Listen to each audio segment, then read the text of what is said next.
Well, we've looked at several sort of stark examples of Jewish response. We've looked at the issue of the Jewish councils, particularly Adam Chernyakov in Warsaw and Chaim Lukowski in Łódź. We've looked at the issue of resistance, and particularly focusing on the Warsaw Ghetto. What I want to do today, both with the Thomas Blatt book and also what I will speak about first, is to look more at the grassroots level, more at less spectacular cases, and more of examples that would have been germane to maybe the majority of survivors rather than the more visible cases of the Warsaw Ghetto Uprising or the leadership issues of the Jewish councils. For survivors, Polish Jews who survived, there are really three ways in which this basically happened. One, they escaped to the Soviet Union in 1939 and were sent to the Siberian camps, the Gulag, before the Germans then conquered the territories to which they were fled, so that they were out of reach of the German armies. That's the largest number of Polish Jewish survivors, survived by virtue of being incarcerated in Stalinist camps. And that has, of course, a great irony, but it was key that they were sent to Siberia and hence well out of the reach of the Einsatzgruppen. Those Jews who fled to the Soviet Union but were not sent to the Gulag then, of course, are overrun and caught and killed alongside Soviet Jews in 1941-42. A second and perhaps the smallest group would be those who successfully hid or had sufficiently good documentation that they passed, that they both did not look Jewish and they had the right papers that allowed them to hide in plain sight, to simply pass as non-Jews successfully. And a third was that they survived or survived in hiding. That's another group, hiding or false documents. And the third way in which one survived was by virtue of being in a labor camp that, unlike the labor camps of the Lublin district, was not liquidated in 1943, but continued in existence and was evacuated in 1944. And those that were in those camps that existed into 44 were then subjected to marches if they survived all of that. Then you had another cluster of Polish Jews who were still alive, often barely, when the war ended in the spring of 1945. This survival to the labor camps has been the subject of recently of several books. It was not a topic well known. I wrote one called Remembering Survival that will look at the labor camps in the city of Strakowice, which we'll talk about today.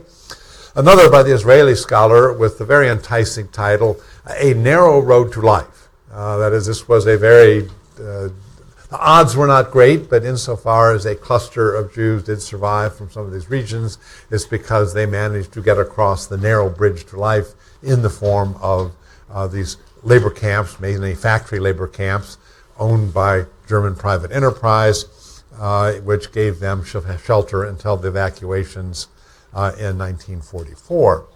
So I want to look a bit at that phenomenon and the way it represents another form of Jewish response and the experience of survival, different than, say, Thomas Blatt, who escapes from Sobibor. Obviously, the rarest of the rarest forms of survival are people that broke out of Treblinka and Sobibor and survived. We have just dozens, but nothing more than that in that most difficult of all types. In any case, let's look at the town of Strakowice. If you look on the map, it is right there at dead center in the general government. If you start at Warsaw at the top, go straight down to Radom, and then straight down below that, you hit that. That was significant because the Radom district was in fact where the new Polish state built up much of its munitions industries after World War I when the Polish state is recreated. Why? Because that's the area furthest from any of the borders on which Poland might conceivably fight, and you obviously want to produce your munitions and armaments furthest from any invading army so that they will continue to operate even if you have to retreat from some borders. So Radom district, of which Strakowice is a small industrial city, was one of the sites of the Polish armaments industry that is created after World War I. And bordering this new industrial town of Strakowice was an old Jewish village, the village of Wierzbnik. And it will be initially there that the Jews don't live in Strakowice. They're basically kept out of there, not allowed to work or be employed at the munitions factory, but do live in the adjoining town, and they are basically one up against another, an older Jewish village of Wierzbnik. And it will be that group of people that I want to kind of follow through the war to show yet another path of survival and also another example of the ways in which Jews had responded with the choices they had and with choices that they made. Wierzbnik was typical of many Polish or Jewish towns in that the original inhabitants are going to experience all sorts of other people coming in. That you've seen in Izbica, Thomas Blatt talks about the arrival of Slovak Jews, German Jews, others are brought in from outside. Wierzbnik, too, has, in a sense, layers of population. We always often think of victims. There should be solidarity among victims. Quite often, however, particularly among Polish Jews, there are groups that come and are of different background that may identify between themselves, but are not of the same origins, we might say, or identity as others. So in Wierzbnik, and the group that's going to go into the labor camps in Strakowice, we have, in fact, 4 different identifiable groups. There are those that lived in the town of Wierzbnik before World War II, the original habits of the town, and they have houses there, they have businesses there, and so they're connected. They often have non-Jewish friends. They know the terrain, the geography of the region, and all of those will be of advantage later. In the spring of 1940 and into 41, 3 different train loads of Jews from Western Poland are brought to Wierzbnik and simply dumped there. This is the ethnic cleansing of the incorporated territories of Western Poland. One of these comes from the city of Łódź, 2 from the city of Płock.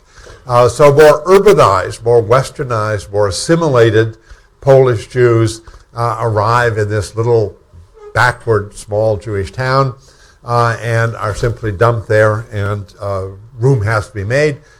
People have to accommodate this whole influx of newcomers of a somewhat different level of Polish society. As I say, they're more assimilated, they are more urbanized, more westernized, and there will be at least a bit of a culture clash between these 2 groups. The town is ghettoized in the spring of 1941 as Germany prepares to invade the Soviet Union. Many of these smaller towns are ghettoized for the first time as kind of a security measure as German troop buildups take place here. But in Wierzbnik, like many of the smaller ghettos, it is not a closed ghetto. The large ghettos like Warsaw and Łódź have big walls around them or barbed wire fences around them. They are patrolled and guarded. Ghetto in Wierzbnik is not a closed ghetto. They simply have signs posted. Here is the border of the Jewish resident district. Jews are not supposed to leave, but others can come in, so that trading can take place. Food can be brought in by peasants who are selling it, and so forth, so that starvation will not be as much an issue in, say, Wierzbnik as it would be in Warsaw, because the Jews are not as physically cut off and hermetically sealed in the way that they are in some of the large ghettos, most classically that of Łódź and Warsaw. By 1942, as the various ghettos in Poland are beginning to be liquidated, lots of Jews flee from neighboring towns, come to the ghetto in Wierzbnik for one reason, and that is to get jobs now in the munitions factory. Jews have been banned from working in the munitions industry before 1939. Once Germans are taking Polish workers and shipping them to Germany as forced labor, and once these industries are being run by Germans and not by Poles, Jews can be hired in them, in fact, are needed because of the labor shortage.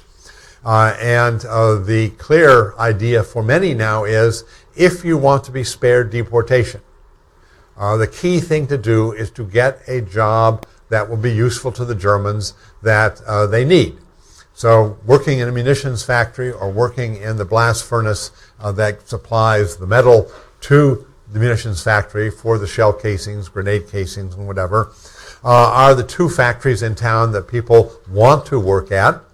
And there are many Germans in the factory that will sell employment. Germans come to Poland anxious to basically line their pockets, and so that this is an example of survival by bribery. We talked earlier about one of the ways in which Jews survive was finding Germans who have a vested interest in them, and through bribery. And in this case, this is a combination of survival through bribery and work. First, you have to pay a German to get a work permit, to get hired in the factory. Once you're in the factory, the hope is nobody's going to take you away and murder you because you are producing munitions for the German army. So people flock to Wierbszczyk, pay Germans to be allowed into the ghetto and to be allowed for workplaces in the factory. Buying of work permits becomes the single most practical and widespread Jewish response to the fact that ghettos all over Poland around them are being one by one cleared, liquidated, and their people sent off in deportation trains to some unknown place. So the reaction of individual Jews is not any different than the reaction of the Jewish councils in terms of survival through labor. These are often individual transactions that are made between Germans who are hiring at the factories and individual Jews. And often, in particular, they do this to ensure the survival of the family. So if you're wealthy enough, you buy permanent work positions for yourself, for your wife, and for your teenage children.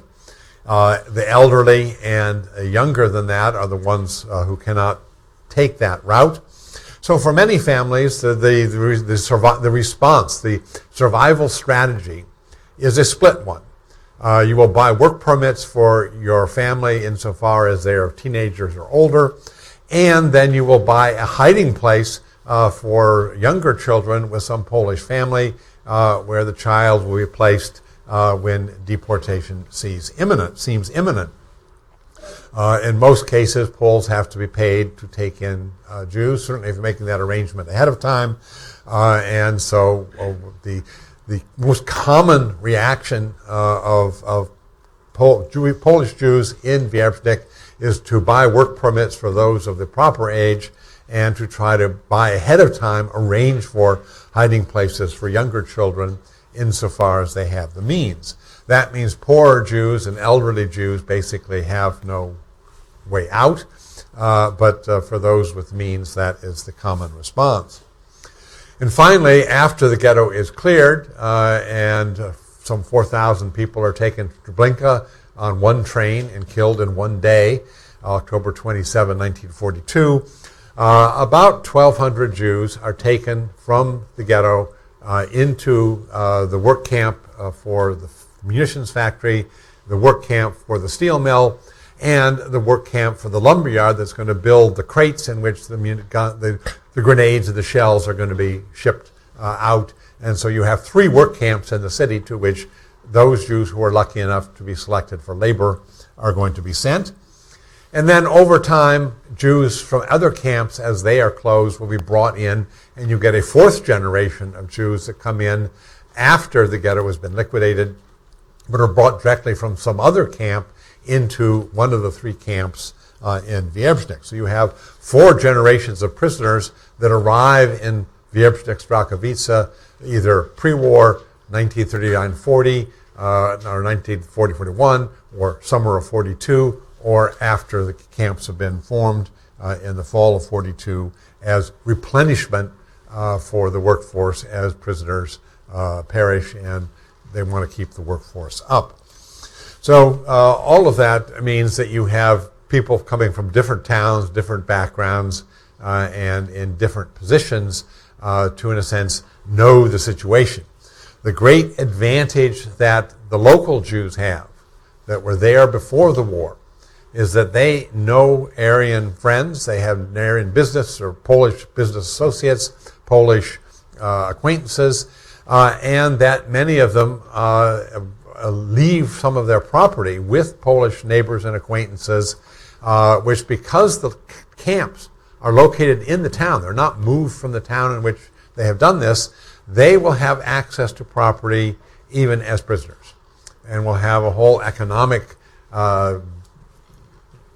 resource, we might say, that other prisoners don't have, because the prisoners who were put into the work camps in October of 1942 will be marched from their camps to the factories. They will work side by side with Poles in the factories. Then they'll be marched back to their camp when their shift is over. So they live totally separated from Poles, except at the workplace. And there a black market can develop. People can trade. People can access wealth from friends who have hidden wealth for them. And this will provide then a huge advantage for the first group, the people who were native Wehrpflichters, who have access in cases, not all, but in many cases, that none of the other latecomers are going to have, because they came with a suitcase or with nothing at all, and have no economic resources that they can get to. Once in the camps, the Germans, of course, build upon these divisions. There are 4 different generations of prisoners in the camp that came at different times. The Germans add to that by their usual tactic of divide and rule. So that first in the ghetto, there's a Jewish council and Jewish police. When they move the Jews to the camps, they then create a camp council and a camp police. And here we get a perfect example of negative selection. The head of the Jewish council of the ghetto was fairly respected. The man they choose to be the head of the camp council is a total scoundrel who had worked basically as an informer and as a bagman for the German police in town before they are sent to the camp. So he's a total tool of the Germans, and that you move from a respected Jewish leader to someone who is totally been incorporated, we might say, into the German enforcement, and as a tool of the German police, who is then turned into the head of the camp council and the camp police. And he creates a coterie of friends and supporters and relatives who will control the barracks. Each one of them will be appointed as barracks leaders. Others will be appointed in the kitchen. Everybody wants to be in the kitchen because that's where you can take food and give it to friends or sell it to friends or others. And they're also in charge of work assignments. And again, what sort of job you get is very crucial. If you're sent to work at the face of the blast furnace, you are going to have a very exhausting, physically debilitating job. If you are sent counting shells in a carton to make sure the proper number is there, it's not a physically taxing job, and things will be much easier. If you get a job in the camp kitchen, you are going to eat your full before anybody else gets anything at all. So the ability to assign people to jobs and to take bribes in order to give jobs to people who pay you off and to punish people who don't cooperate is a very strong leverage that the camp council has in terms of controlling the prisoners in the camp.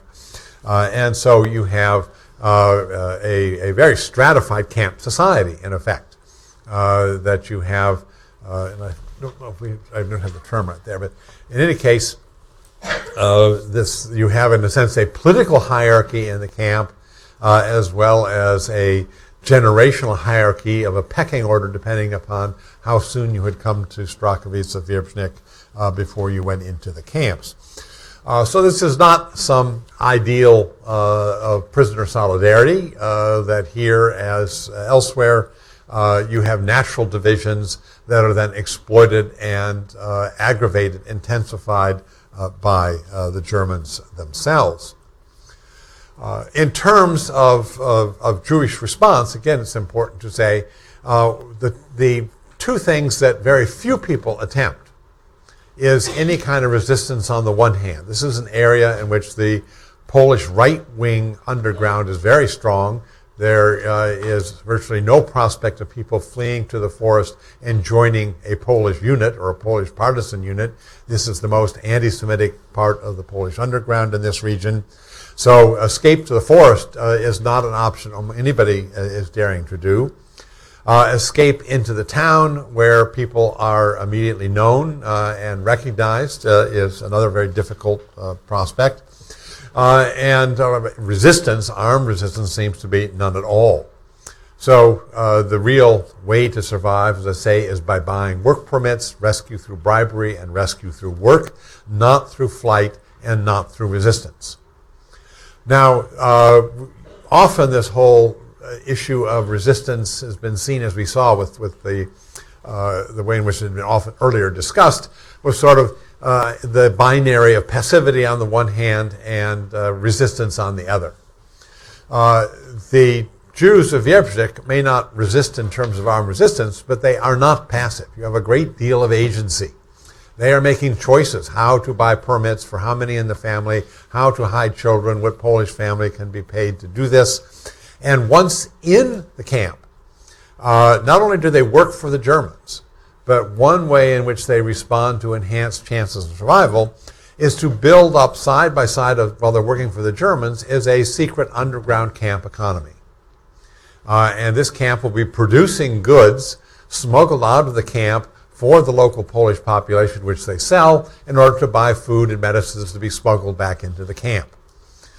So that one of the great surprises I had when looking through all this material was to discover, in fact, that there is a second economy in the camp, not just working for the Germans in the factories, but then side by side, though secret, is a whole underground economy that is basically financing and closing the margin for survival between what the Germans provide in terms of food and what the Jews figure out to do in order to keep themselves alive. And this took incredible ingenuity. You had people smuggling raw materials from the factories into the camp, material being processed, producing shoes, clothing, other things, then smuggling it out of the camp to be sold to Poles, buying food and medicine, smuggling that back into the camp, all of which is a very complex series of economic operations. The Jews that had the greatest advantage in that, of course, is the Jews that had capital. Jews who had left property with friends who were loyal to their Jewish partners, who basically would finance much of this by exchanging or letting Jews recover part of their hidden property through exchanges in the factory. The most disadvantaged are the people that come into the ghetto with no wealth at all. They've been transferred from another camp, or they have left some adjoining town at the last minute with little more than a backpack or something, and come in with no extra resources at all. Those with capital obviously could, in a sense, run businesses. Others were left with the more dangerous jobs, such as being the couriers, the people that would smuggle raw materials from the factory to the camp, people that would go out and to sell goods or to smuggle at the fence, where if they're caught, there could be some danger. In fact, this is the borders of the camp are much more permeable than I had expected. We must remember that one of the functions of the guards, the prime function of the guards, is to keep out of the camp illegals from coming in. People who didn't have work permits shouldn't be spared as workers. Where do they go? They try to hide and then they try to sneak into a work camp. Most people are not trying to get out of these camps, they're trying to get in. And the function of the guard is basically to keep the illegals out, not to keep the Jewish prisoners in. By 1943-44, the only place you can be illegally alive in Poland as a Jew is in a work camp. And so this is the haven that they have, and thus business can be conducted at the fence. People can, in fact, at night go out to access property or go out to do business because, as I say, the camp is not one where you're preventing people from leaving. People aren't trying to escape. Leaving the camp is to go into much greater danger than to remain in the camp. And this raises another kind of unexpected notion. To get into the camp, to be a legal worker, you had to have bought a permit. What this is, in effect, is that to be in that camp, you have bought your slavery. We think of slavery, of course, as somebody buys another human being. And this is the normal form of slavery, slavery as someone else's property. And indeed, the Jews in these camps are property of the SS. They are rented to the factory owner at a fixed price per head per day. And of course, the factory owners pay the SS, not the worker who's doing the work. But there's a second economic transaction in this peculiar form of slavery, in that the Jews themselves have bought their work perk, bought their status as slavery in order to be legally in the camp. So you have both the factory owners paying the SS for their Jewish slaves and the Jews paying the factory owners for their legal status as being slaves. They buy themselves into slavery because, of course, the alternative is being sent to Treblinka and murdered instantly. So there's a lot of counterintuitive things, in a sense, going on here that makes this a very unusual kind of economic situation. What you have then, in a sense, is you certainly don't have resistance. The survival of Jews in this camp depends upon putting money into German pockets and bullets into German guns. What they're doing is producing munitions for the German army. So we can't call that resistance, but it certainly isn't passivity. They are engaged in an extraordinarily ingenious set of transactions of buying their work permits, creating an underground economy, all to keep themselves alive in a country where every other Jew is being killed or surviving precariously in hiding or under false papers. This is to use again Bella Guterman's term, a narrow bridge to life, a very long odds gamble that along this path is the greatest chance of survival, and one that requires incredible ingenuity, perseverance, endurance in order to manage that. Now, the question was raised last time is, to what degree is there conflict between the SS and its goal of total extermination on the one hand, and the factory owners who are out to preserve labor and to make profit.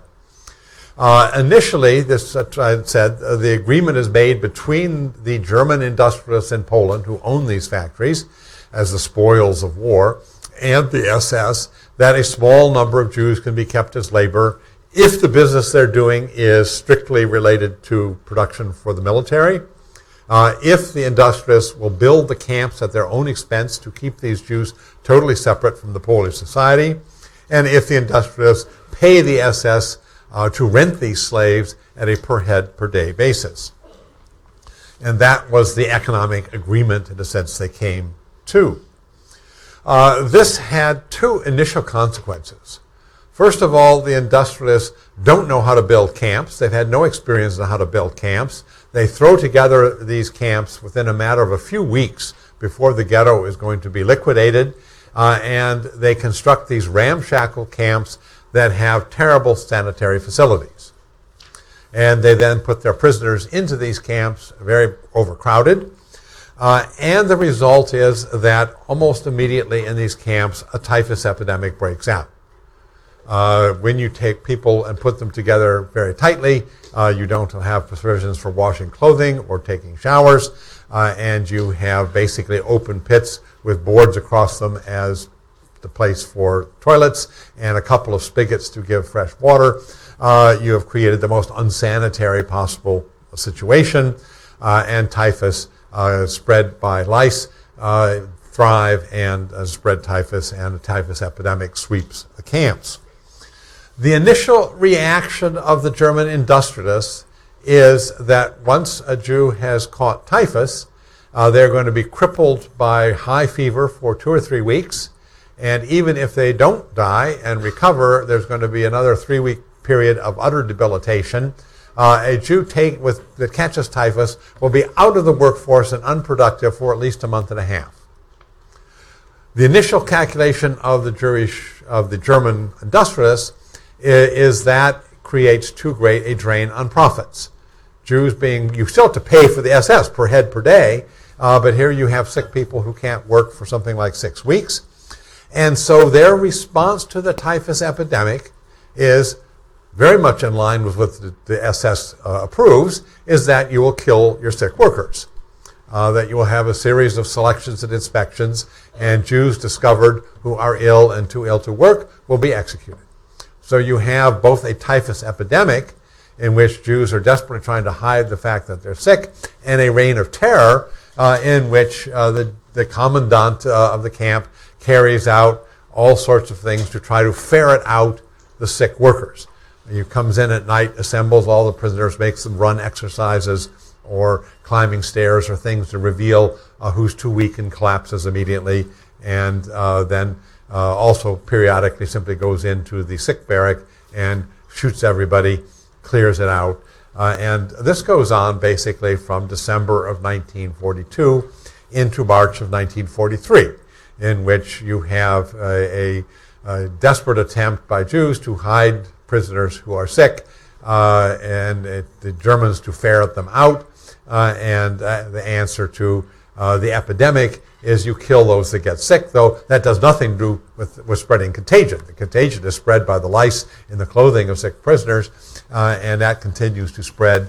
You don't do anything about ending the epidemic by getting rid of the prisoners who have already fallen ill. By the spring of 1943, however, something happens. And that is, as the Germans have liquidated the ghettos in Poland and are now proceeding to liquidate the remnant ghettos where people have been left behind or managed to hide, such as we see in the case of Izbica, where Thomas Blot, people who managed to avoid the summer and fall deportations, work in the town until the spring, and then they finally come to end the last cluster of people there working in the tannery, and Izbica will be declared free of Jews. This is happening all over Poland. And now the industrialists face a problem, and that is they cannot replace Jewish workers who have been killed because they are sick. And suddenly the whole financial calculation changes. When you have when Jews can be replaced, killing sick workers made perfect financial sense. Why pay for a worker who will not be productive for weeks on end when you can kill them and get a new one instead? Once you can't replace Jewish workers easily and you're getting a looming shortage, then suddenly there's a different calculation. Dead Jews cannot be replaced, but sick Jews can be healed. And when they can't be replaced, then it's important to heal sick workers and put them back to work down the road, because there are no more plentiful supplies of Jewish workers from which you can get replacements. And so, very strangely, and this is of course a absolute turning point in the memories of the survivors, in March of 1943, one of the factory managers comes into the camps, announces that they have sent away the killer commandant, the man who's been carried out all of these executions, and henceforth they won't kill sick Jews. They will increase the food supply, they will increase medical supplies, and as long as the Jews work hard, the killing will stop. And in fact, that does happen. The death rates in the camps fall way down. You don't have thereafter mass killing in the camps. The food supplies go up, the standard of living stabilizes, and life in the camps basically becomes stable. So stable, in fact, that Jews who had hidden children on the outside now calculate quite accurately that the chances of their children surviving and hiding on the outside is less than bringing them into camps, And you have a series of, again, very ingenious maneuvers by which children are taken from hiding places and smuggled into the camp because the odds of surviving there are better than surviving in hiding. They realize the situation has changed, it has stabilized, and now the camp will be turned into basically a kind of family camp. Already you had teenagers in the camp. Now you will have even younger children in the camp, and it becomes de facto a kind of family camp alongside the underground economy, another way in which Jews responded to the changing nature of the camp and looking always where are the odds of survival best. This is always the calculation. Whenever Jews face choices, of course, the great dilemma is they never have enough information to make a fully informed decision. They're always making decisions on inadequate and partial information. But this was one case where, in fact, they were perfectly correct that things in the camp had stabilized. They would remain stable until the summer of 44, and bringing children into the camp was by far the best way of ensuring their survival, because hiding on the outside was always precarious, and the danger of having a hiding place exposed was continuous. That hiding was never a permanent or stable situation, but one where every day meant higher risk because the chance of something going wrong. So life in the ghetto and in the camp stabilizes between the spring of 43 till the summer of 44. As the Russians approach, now the Germans begin to dismantle the machinery in the camps to be shipped back to Germany, and everyone in the camp realizes a new period of instability has come, that the camp is being dismantled, and that at some point in the very near future, the camp is going to end, and that raises the question of what do you do now? What gamble do you take? In late July, in fact, the Germans decide they will evacuate the workers in the Strachowitz camps to Birkenau, which is much further to the west and further from the German advance. The prisoners only know they're about to be evacuated. They do not know to where they're going to be evacuated. And everybody then is faced with a choice. Do you try to break out, or do you take your chance that you will become an indispensable or useful worker elsewhere? And the result is, on the eve of the evacuation, there are 2 breakout attempts from the camps, that those that place their bets on breakout as being the greatest chance. The first breakout is planned at night, and they kind of rush the fence at a particular place, cut the wires, and go out. As they're all packed together in a column, in fact, when that is discovered, very few people get away, and very many people are shot by the guards, and they fall back, and that first breakout does not work very well. The second one is they scatter in every direction, so they have no way to shoot everywhere, and to kind of everybody run to a different place of the fence, slip under, over, and more people get out on the scatter shot breakout than got out on the planned single point of breaking the fence that was done in the first one. These people, of course, have had no practice in this. These aren't trained special forces and whatever. They have to invent and discover what breakout tactics work, because until now, as I say, people were getting into the camp, not trying to get out of the camp. In the end, of course, in retrospect, we know that the Russians stop at the Bug River and wait until January. The Russians seem to be a week away. And the notion was, when you made a decision to break out, I could survive in hiding for a week or two, and then the Russians will be here. If I go on the train and get deported, I'll be under German control forever. So the breakout seemed like a rational, better choice. In reality, the casualty rate of breakout was very high, and those that did succeed in getting out then had to survive 6 months, because the Russians don't come until January. You don't liberate this town until mid-January. And in fact, the casualty rate, even of those who got out of the camp over the next 6 months, is very high. A great irony is, one of the survivors I talked to said, more of us survived who went to Auschwitz than those who succeeded in getting and trying to get out of the camp and escape. No one could have known that in the summer of 44. Everybody has to roll the dice. They never know which is going to work out, but everybody had to make that decision. And those who rolled the dice for escape, in fact, survived in fewer numbers than those that rolled the dice for going on the evacuation.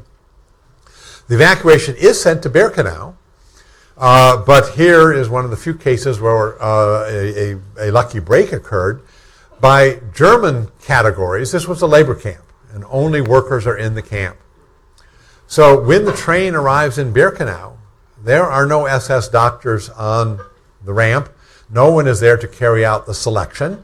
It is treated as an internal transfer from one labor camp to another. And the result is families go into the work camp and children survive by virtue of the fact there was no selection that day. Nobody assumed that there would be families coming in, and that by a great stroke of luck, in fact, it turned out that those that went to Birkenau, first of all, went in without a selection. They were sent to the labor camp entirely. And secondly, when they arrive at Birkenau, in a sense, if each camp is kind of a social Darwinian struggle of who can survive camp conditions better than others, the two other groups coming into Birkenau at that time, one are Hungarian Jews in very large numbers, which we'll talk about at the end of the course, who have no camp experience at all, are coming out of Hungary, dumped into Auschwitz, basically out of their former life, and their entry into the camp is catastrophic. The first weeks of trying to adjust to camp life has a horrendous collapse, demoralization, death. They're not camp wise. The Strachowitz people have lived in camps since the fall of 42. They've learned survival in camps. They are very camp wise, and they are much more able to handle and maneuver their way in Birkenau than the Hungarian newcomers. The second group coming in are people coming in from the ghetto of Lodz, which is now being cleared and evacuated, and their situation is one of almost total starvation. They come in with no bodily reserves, they're really at skeletal. The people in Strachowitz have managed through their underground economy to come into Birkenau much better fed with much greater physical reserves, so that the Strachowitz camp sort of go through Birkenau with a relatively small casualty rate. Other groups suffer much greater, and both from the selection and from life in Birkenau. But the Strachowitz people get through Birkenau relatively intact, without a great mass loss of life. Again, a counterintuitive, not what one would have thought as the path to survival, but one in which they in fact negotiate fairly well. The last great decimation comes when they evacuate Auschwitz, and these people go on to these series of death marches from January to May of 45, when the Germans are marching them here and there to keep them ahead of the advancing Russians, and that is a catastrophic experience where not only people evacuated from Birkenau, but from all the remaining camps in Poland are going to suffer drastically, and a remnant will be liberated by the American troops in the camps that are liberated in April and May of 1945.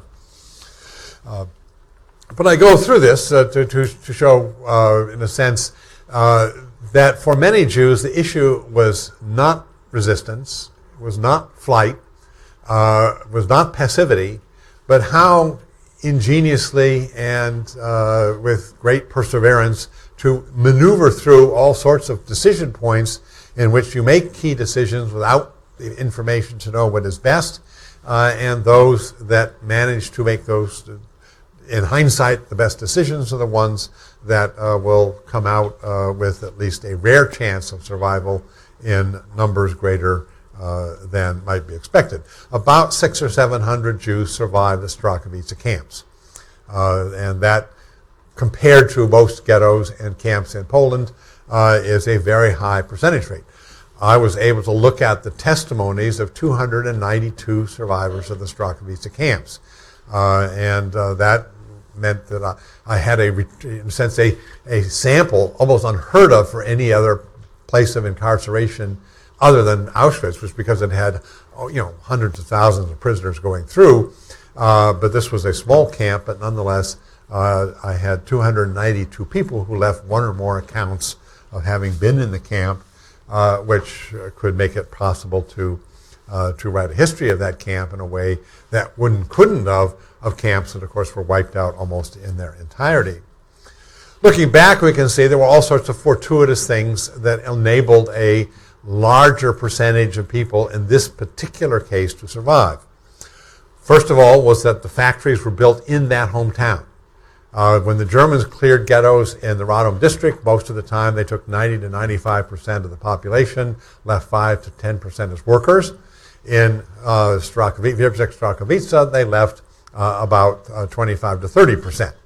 So a very, very rare account. These camps, unlike those further to the east, like we talked about the great fall harvest massacres of the labor camps in the Lublin district, which borders Radom, Himmler was unable to continue the liquidation of labor camps in the Radom district. The liquidation of labor camps ended in the Lublin district. He couldn't do it in Radom because the Radom camps, the munitions factories in Radom, produced 30% of the small arms ammunition of the German army.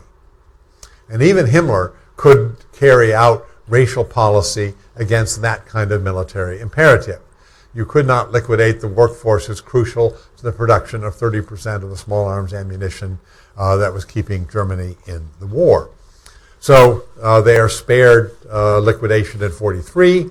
As I say, they come into Birkenau without a selection because the Germans assumed it was a pure labor camp transfer, and in fact it was a family camp with many women, many children, and that enabled all sorts of people to survive that would not have under any other kinds of circumstance. And they come in where their rivals for scarce resources are two other newcomers to the camps that are not able to compete on the same level for those scarce resources as the Strachowicz or the Strachowicz Jews. So it's a story with lots of twists, lots of turns, lots of fortuitous factors, but also a great deal of ingenuity, a great deal of agency. Jews went through that with agency. They were certainly faced with a total asymmetry of power, but that didn't mean they couldn't negotiate and find ways to enhance their chances to do things like creating an underground economy, like deciding whether they were going to go on a breakout or take their chances going to Birkenau, that ended up increasing or decreasing chances of survival. Well, I wanted to do that just so we got a sense of yet another kind of path to survival that Polish Jews had. Not an easy one, but one that was different from certainly the stories of Jewish councils, Warsaw Ghetto Uprising, and so forth.